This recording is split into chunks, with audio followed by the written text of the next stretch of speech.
Hermanos, buenas noches.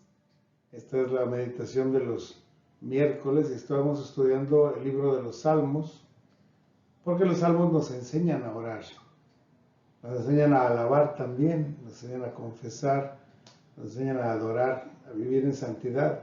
Es un libro magnífico.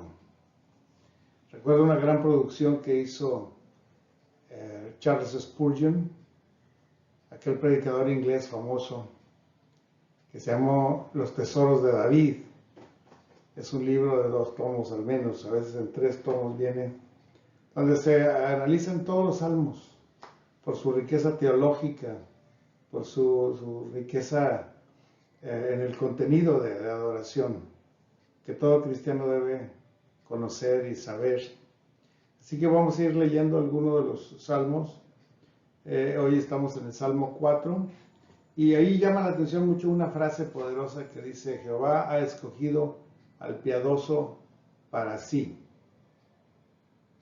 Y también destaca un gran texto que viene al final, y lo vamos a decir al final todos de memoria, porque yo sé que lo saben de memoria, pero lo voy a dejar hasta el final, ese otro versículo. En el Salmo 4 se deja ver el plan de salvación, el Evangelio de Jesucristo, de una manera muy clara si lo analizamos. O puede pasar inadvertido si no lo analizamos, si lo leemos mecánicamente de punta a final, sin poner atención, pues lo podemos pasar por alto. Vamos a leer el Salmo 4 y luego nos detenemos a analizar cómo el plan de salvación viene implícito y hasta explícito incluso en este hermoso salmo. Les invito a leer conmigo, aquí aparece en pantalla. Dice: respóndeme cuando clamo, oh Dios de mi justicia. Cuando estaba en angustia, tú me hiciste ensanchar. Ten misericordia de mí y oye mi oración. Hijos de los hombres, ¿hasta cuándo volveréis mi honra en infamia y amaréis la vanidad y buscaréis la mentira? Sabed pues que Jehová ha escogido al piadoso para sí. Jehová oirá cuando yo a él clamare. Temblad y no pequéis. Meditad en vuestro corazón estando en vuestras camas, y callad. Ofreced sacrificios de justicia y confiad en Jehová. Muchos son los que dicen: ¿quién nos mostrará el bien? Alza sobre nosotros, oh Jehová, la luz de tu rostro. Tú diste alegría a mi corazón, mayor que la de ellos cuando abundaba su grano y su mosto. En paz me acostaré y asimismo dormiré, porque solo tú, Jehová, me harás vivir confiado. Ese es el Salmo 8 tan hermoso. Hay un testimonio que da el salmista allí. Aparece en el primer versículo. Es un testimonio donde dice que Jehová es el Dios de su justicia. Oh Dios de mi justicia. Es una expresión muy fuerte, muy fuerte. No solo admite que Dios es justo, sino que es mi justicia, que me ha justificado a mí, que ahora yo tengo justicia. Pero mi justicia viene de Dios, no de mí mismo, ni del mundo, ni de la religión, ni de forma otra alguna, sino que Dios da justicia al hombre que se acerca a Él. Él nos da justicia. Justificados pues por la fe tenemos paz para con Dios, por medio de nuestro Señor Jesucristo. Esa es la explicación que ya nos daría Romanos, pero por lo pronto Él reconoce que la justicia que Él tiene viene de Dios. Oh Dios de mi justicia. Es un testimonio muy valioso. Cuando estuve yo en angustia, dijo David, tú me hiciste ensanchar. O sea, no solo me la libró de la angustia que lo agobiaba por sus enemigos, por el peligro, sino que lo hizo ensanchar, crecer, prosperar, estar más amplio, más fuerte. ¿Verdad? Después de una crisis de angustia, de prueba, de sufrimiento viene un tiempo de ensanchamiento, de glorificación, de paz, de crecimiento. Todos nosotros crecemos durante las pruebas, hermanos. Sobre todo si en la prueba buscamos a Dios, entonces tendremos un crecimiento. Recuerdo a mis hijos cuando les daba una fiebre o algo, que estaban malillos 2 días, crecían bastante. En 2 días, si estaban acostados, crecían. El metabolismo se aceleraba por la fiebre y entonces crecían. Pero en lo espiritual es mayor aún este fenómeno. Estamos en una prueba dura que nos hace temer incluso por la vida, y resulta que el Señor nos hace cruzar la prueba y nos da crecimiento. Tú me hiciste ensanchar. Respóndeme cuando clamo, oh Dios. Me hiciste ensanchar. Ten misericordia de mí y escucha mi oración. Fíjense que aquí en este mismo versículo, que es un versículo largo, el Señor dice, el salmista dice que el Señor es su justicia, lo hizo ensanchar cuando estaba en angustia, y toda esa seguridad que expresa, y luego dice, escúchame cuando clamo, ten misericordia de mí, escucha mi oración. Eso de vuelta, vuelve a clamar el salmista. ¿Por qué será? Porque todos los días nosotros debemos clamar de nuevo por ayuda al Señor. Y no porque no la hemos recibido en el pasado, o no porque no estamos seguros de que Él nos va a ayudar, sino que el volver a hacerlo nos afianza más. Fíjense que estamos, cuando oramos no estamos informándole a Dios lo que nos pasa, Él ya lo sabe. Y sabe por qué nos pasan las cosas y sabe para qué nos pasan las cosas. Y sabe cuál es el crecimiento que vamos a tener después de la prueba. Todo lo sabe el Señor, pero nosotros no. Nosotros no sabemos, estamos en una prueba y dicen, ¿por qué me vienen a mí las cosas? ¿Por qué a mí? ¿Por qué? Y ahí es cuando uno debe clamar al Señor, porque cuando oramos, estamos en comunión con el Señor, con el Padre, entonces recibimos revelación, recibimos iluminación, recibimos respuesta. ¿De acuerdo? Oramos porque nosotros necesitamos orar.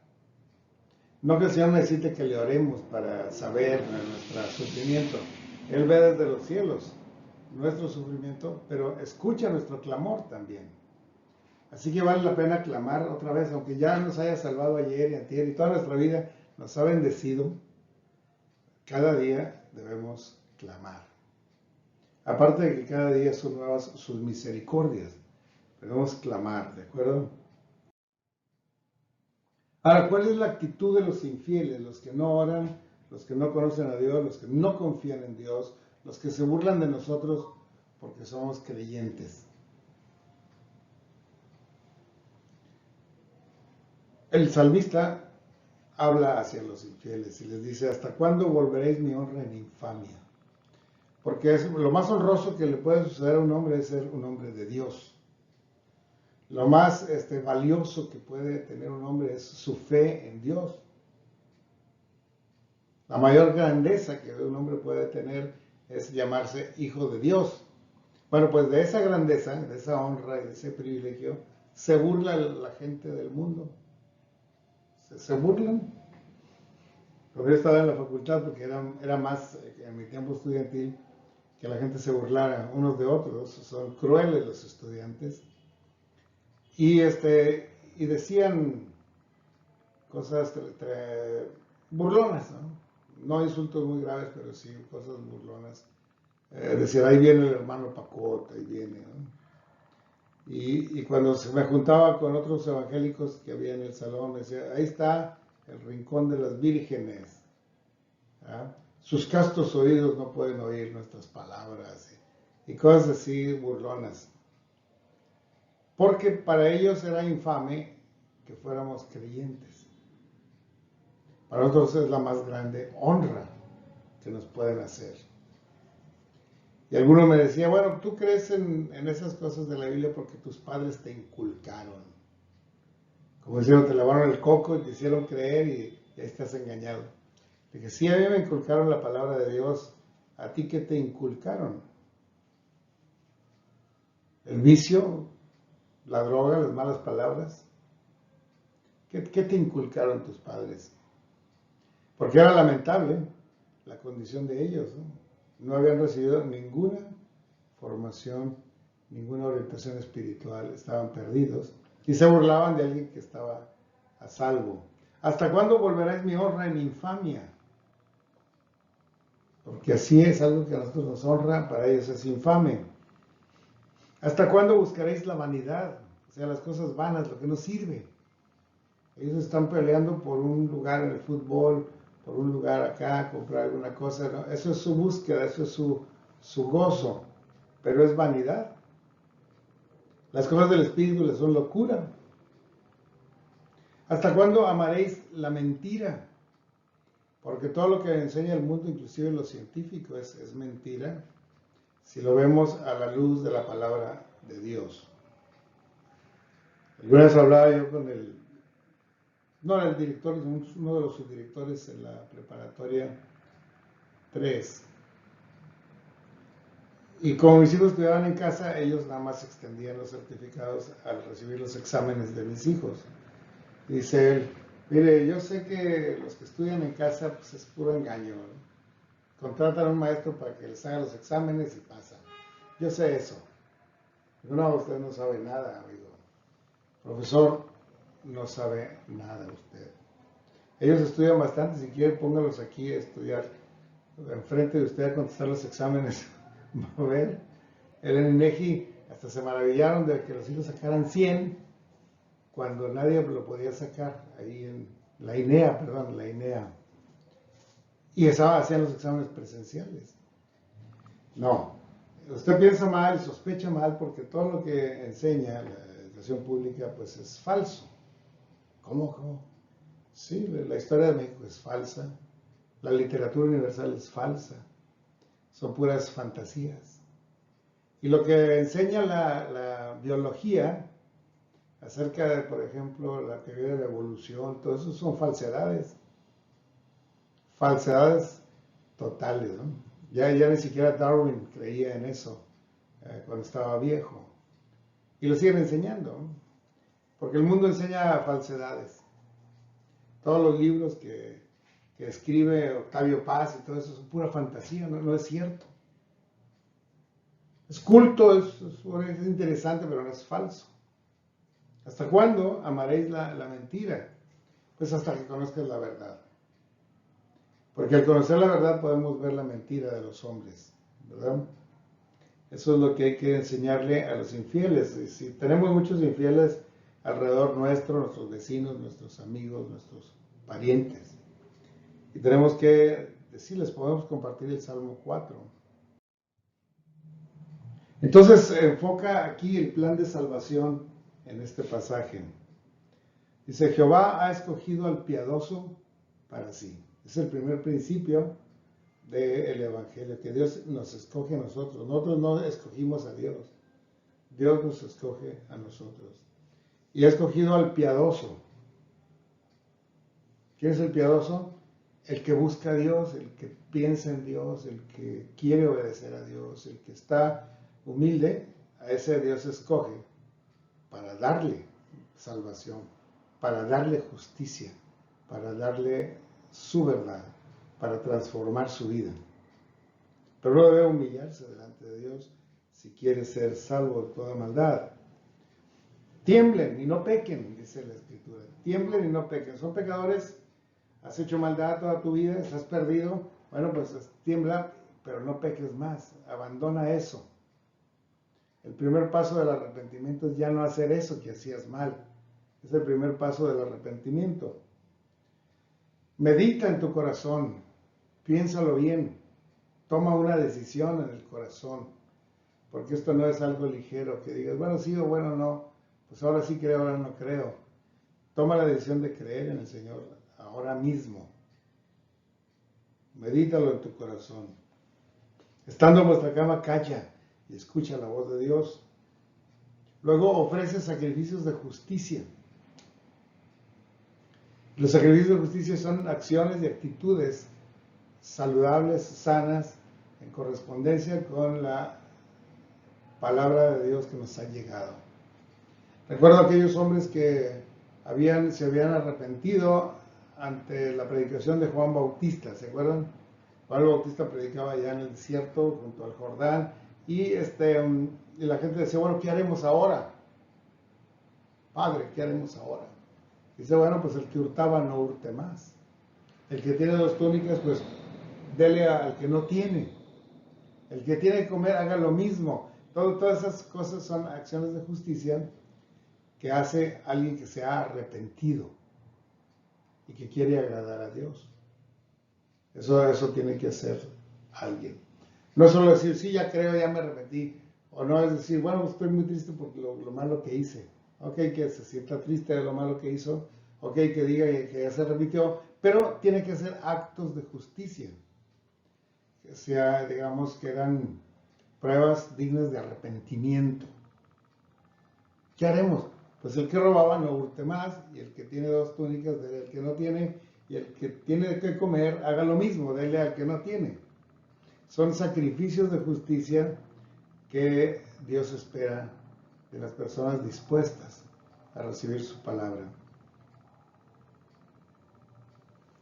Y finalmente, el más fuerte de todos los puntos es confiad en el Señor, creer en Jesucristo. Miren lo que predica el Evangelio según San Lucas y según San Marcos. Dice que es necesario el arrepentimiento para con Dios y la fe en el Señor Jesucristo. Es lo que se tiene que predicar al mundo. Y el Salmo 4 dice, hagan sacrificios de justicia. Es decir, cambien de forma de ser. Eran egoístas, ahora sean bondadosos. Eran ladrones, ahora den a otros. Hablaban mal, ahora digan la verdad. Ese es un cambio, que es el verdadero arrepentimiento, es un cambio de actitud y un cambio de acciones. Arrepentimiento para con Dios y luego dice confiad en el Señor, fe en el Señor Jesucristo. Ese es el Evangelio. El arrepentimiento para con Dios y la fe en el Señor Jesucristo. Es el plan de salvación. Ahora, finalmente quiero que veamos este versículo que yo creo que todos nos sabemos de memoria y lo podemos decir ahorita. Ayer están en su casa, díganlo conmigo.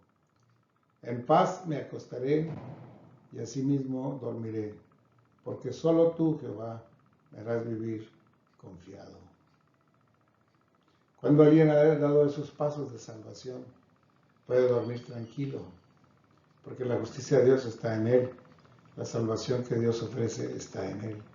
Su vida ha sido transformada y eso es más valioso que cualquier otro logro que pueda el hombre tener en la tierra. Ni económico, ni deportivo, ni político, ni nada de eso. El haber sido transformado por Cristo Jesús es lo único que vale para la eternidad. Así que hay que compartir el Salmo 4 con nuestros vecinos, amigos y parientes que no conocen al Señor. Vamos a orar. Señor, gracias te damos porque estás con nosotros, porque este testimonio que da David, el rey, en su Salmo 4, lo podemos decir nosotros también porque nos ha pasado, porque tú nos has alcanzado para salvación, nos has clamado y nos has salvado cuando estamos en angustia y nos has ensanchado, nos has elegido para ser tuyos, así como has elegido a cada piadoso para sí. Y porque nos has hecho motivo de tu salvación, nos has llamado a arrepentimiento, nos has llamado a buenas obras, nos has dado salvación por gracia. Y hoy podemos acostarnos y dormir tranquilos porque tú nos sostienes, porque tú estás con nosotros. Bendice a la iglesia, a cada uno de los hermanos, a los que pueden venir al culto de oración, a los que todavía no pueden venir al culto de oración. Permite que la reapertura sea cada vez mayor y estemos todos juntos meditando en tu palabra cada día. Lo rogamos en el nombre de Jesús, nuestro Señor y Salvador. Amén. Dios les bendiga, hermanos. Hasta el próximo miércoles.